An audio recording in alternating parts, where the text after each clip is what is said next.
Larry Marlowe Chambers was born in 1950 in Marianna, Arkansas, to Curtis and Hazel Chambers. Larry was the third-born son after Curtis Jr. and Willie Lee. Larry was soon followed by Danny.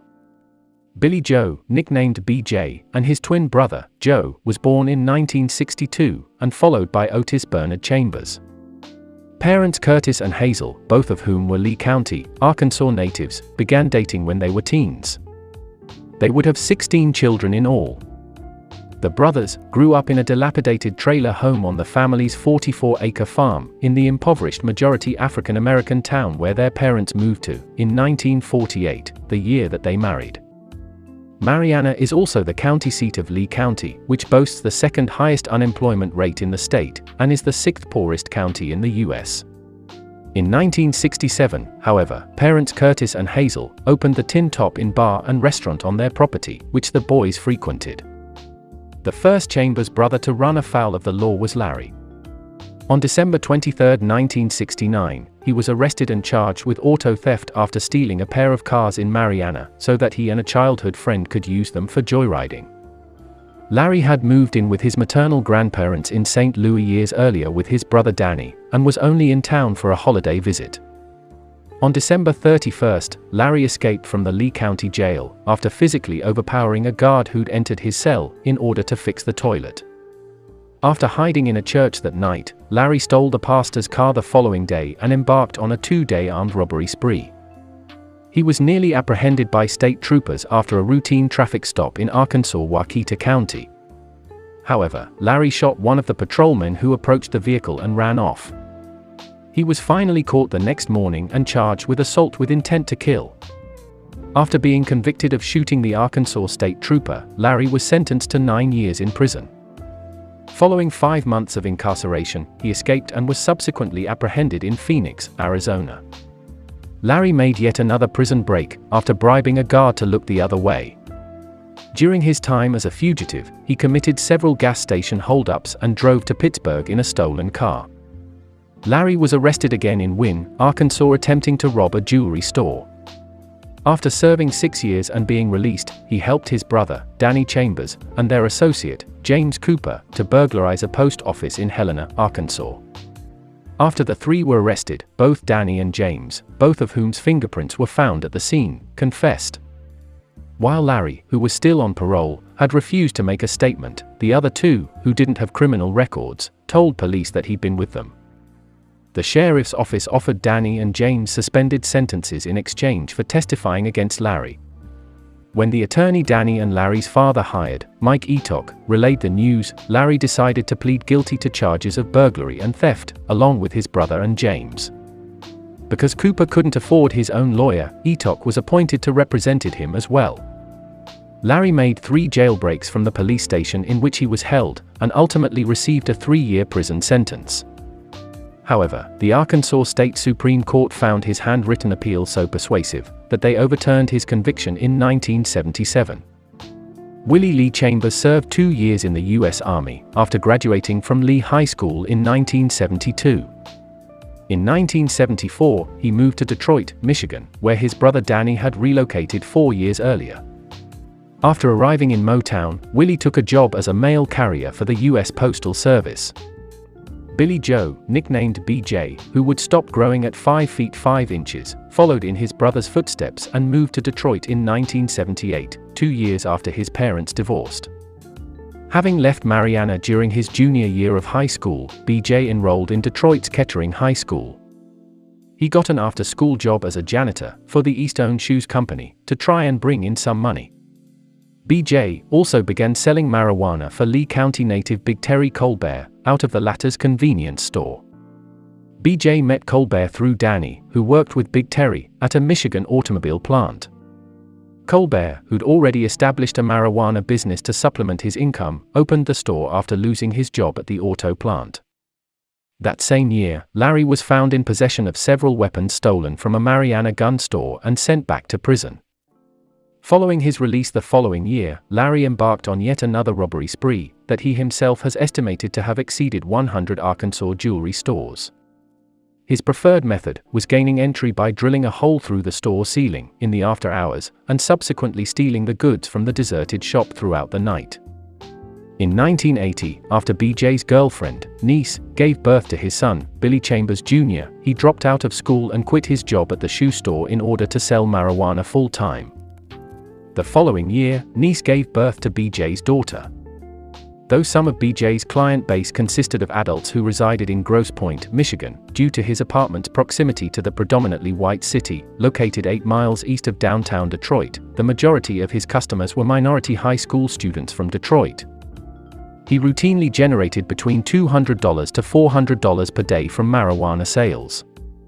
In September of 1981, Larry and a fellow parolee stole a money order machine from an Arkansas post office and proceeded to sell money orders themselves. The following month, he joined Willie and BJ in Detroit. Larry was arrested by an undercover U.S. postal inspector at a motel in Highland Park, Michigan, at a meeting to sell stolen money orders, which actually turned out to be a sting set up by his accomplice. After being convicted of stealing government property, Larry received a 4-year prison sentence and was sent to USP Leavenworth, a medium-security federal prison, located 25 miles northwest of Kansas City.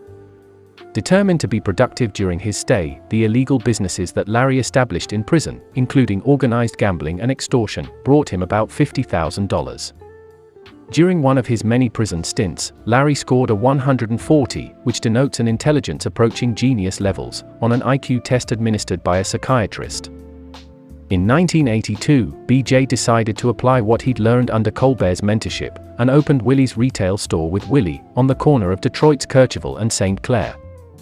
Using the money he'd saved while working for the Postal Service, Willie also opened a car wash next to the store.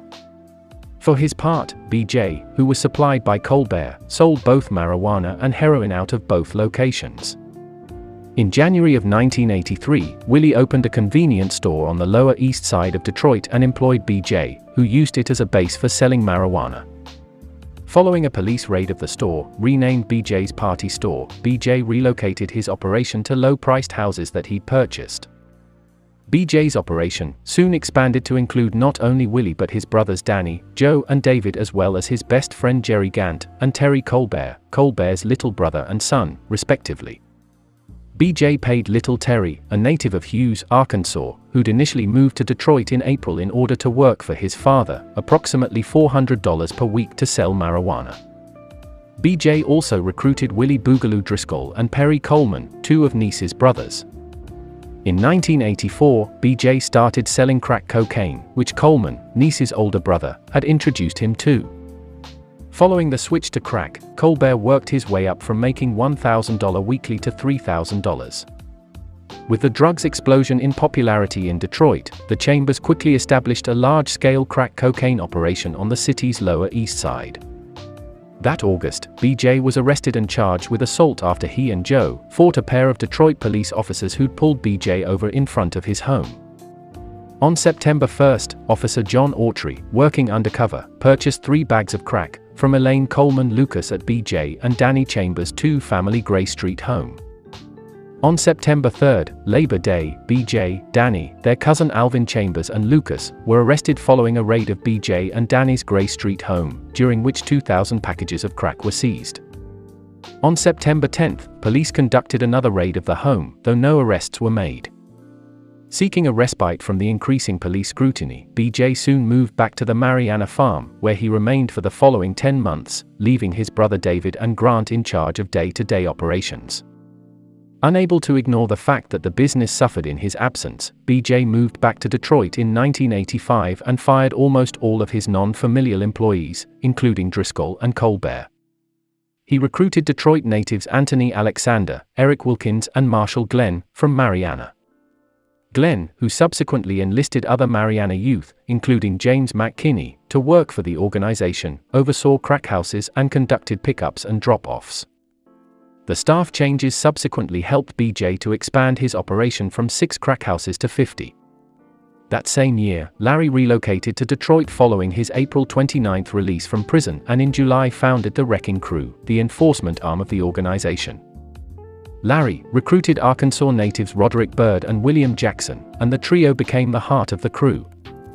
Known for their brutality, Larry and two members of the wrecking crew once attacked an employee with a lamp, 2x4 and a television set, for fraudulently passing off plaster chips as $8 crack pieces to customers. Following the assault, the trio poured hot grease on the offender. By contrast, BJ's management style was marked by lavish trips to Las Vegas and Florida for his employees. Unsatisfied with limiting himself to physical pursuits, Larry enrolled at Wayne State University, Michigan's third largest, where he studied music history and Spanish. He also began a relationship with Detroit teenager Belinda Lumpkin, whom he moved into the home he shared with David on the corner of Detroit's Grayshot Avenue and Noddle Street. As the organization grew, the amount of product required to satisfy customer demand exceeded the quantity of cocaine that Terry Colbert was able to supply. As a consequence, BJ and Larry bypassed Colbert and began obtaining the coke via an introduction by Perry Coleman from the duo who provided the latter with his drugs in the first place, Sam Curry and Art Derrick. In March of 1986, the Chambers purchased the red brick 4-story apartment building, located at 1350 East Grand Boulevard in Detroit, for $75,000 and used it as a base of operations, overseen by Larry. The building's apartments were taken over for use as drug processing labs, sales centers, and storage spaces by either muscling or paying off the residents. Patricia Middleton, building manager David Havard's girlfriend, was hired to do Larry's bookkeeping and to do the cooking in the bar and grill that the latter established on the first floor.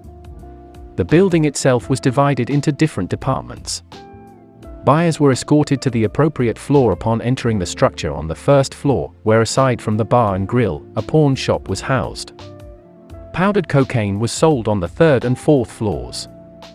Prostitutes could be found on those floors as well. A lounge could be found on the second floor where buyers could consume their products. Free shots of tequila were offered to buyers on weekends.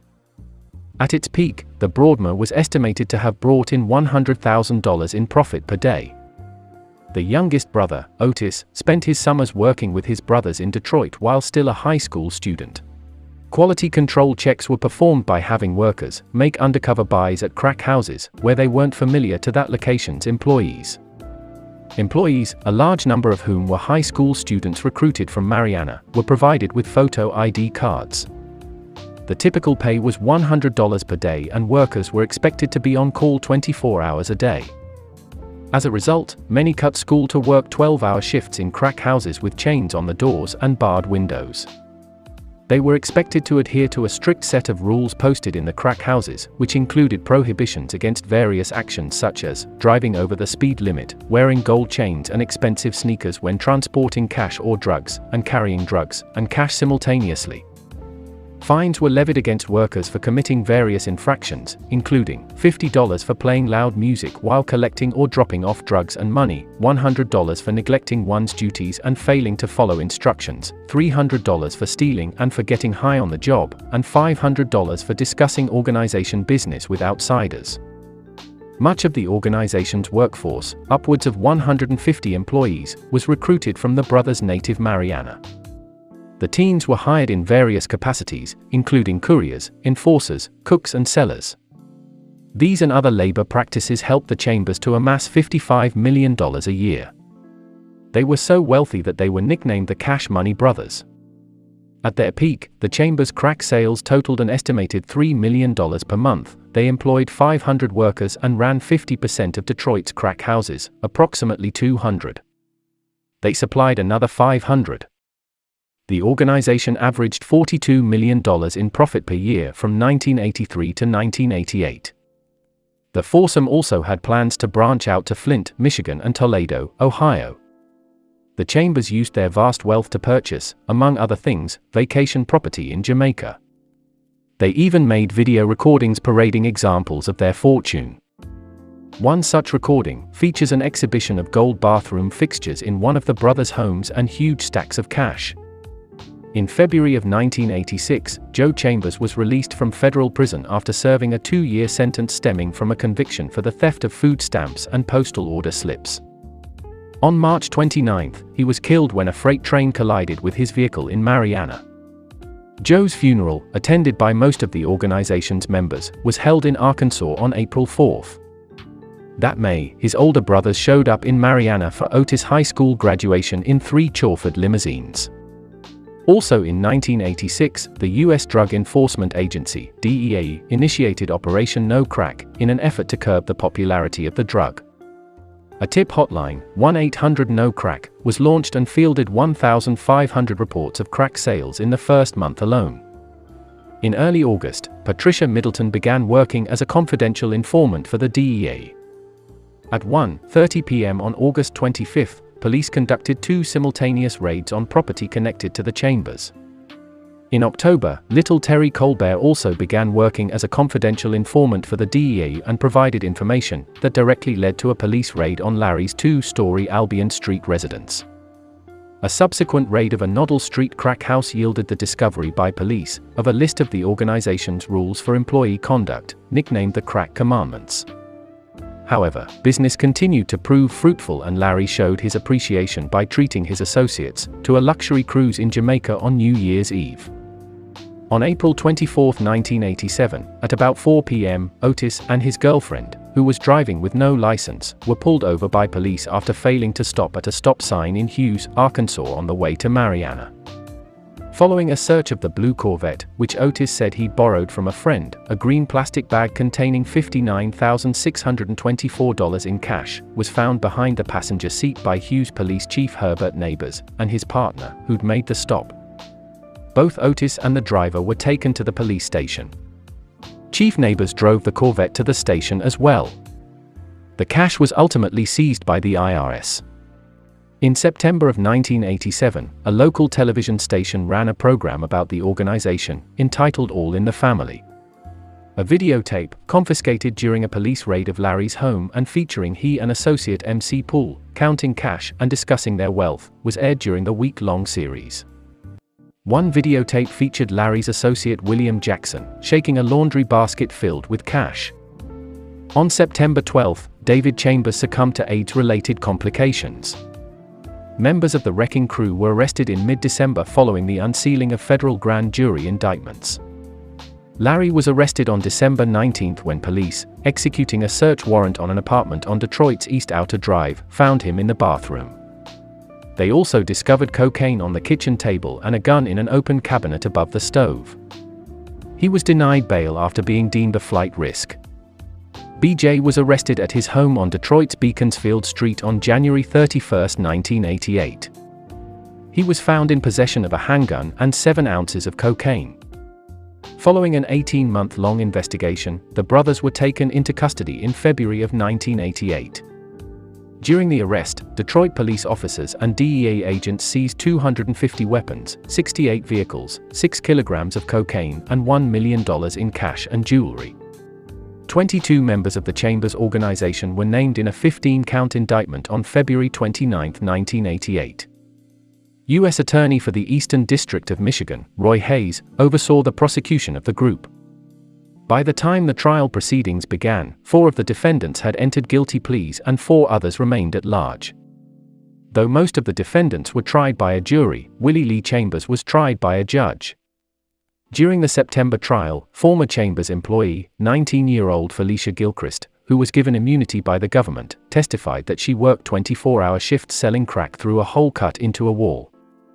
She explained that she sometimes shared shifts with her 14-year-old sister, Alicia, and took her newborn to work with her when the baby was a week old. Little Terry Colbert testified that he jumped out of a window after being beaten with a baseball bat and shot in the left leg, on Otis' orders, following a July 1987 argument between Colbert's uncle and Chambers. The attack ended Colbert's career as a crack dealer, pulling in a $3,000 a week income. After fleeing his assailants, Colbert was treated at Detroit Receiving Hospital. Both Colbert and James McKinney testified to Glenn's involvement in the organization. Perry Coleman testified on behalf of the government for a half-hour, as part of a plea agreement that would reduce his conspiracy sentence from 25 years to 5. On October 28, all 4 brothers and 5 other members of their organization were convicted on conspiracy charges. In addition to the conspiracy charges, Otis was also convicted of cocaine possession, and Larry and BJ were also convicted of operating a continuing criminal enterprise. Wilkins and Lumpkin, both minors, were found guilty of conspiracy to distribute, and conspiracy to possess with intent to distribute, crack and marijuana. The 9 co-defendants were sentenced on March 25, 1989. Willie Chambers was given 21 years in prison and a $350,000 fine. Otis received a 27-year term and a $350,000 fine. Billy Joe was handed 45 years and a $500,000 fine, and Larry was sentenced to life in prison and a $250,000 fine. Willie was released from prison in August of 2007. BJ was released in December of 2010. In November of 2011, Otis was released as well. Larry remains incarcerated at USP Terre Haute, a high-security federal prison located in Terre Haute, Indiana.